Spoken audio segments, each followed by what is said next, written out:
Состояние кожи до.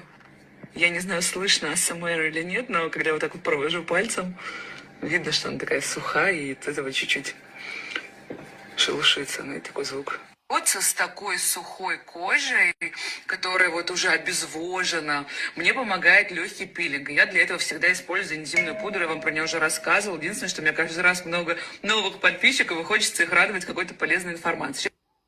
На самом деле мало кто знает, но эту пудру, энзимную пудру, можно использовать в очень многих вариациях и способах. Первый — сделать из нее пенку. Мы открываем пудру, добавляем ее на ладошку, добавляем воду, получаем пенку.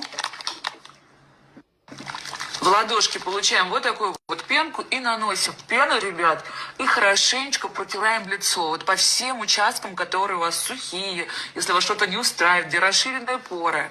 Хорошенечко вот так вот.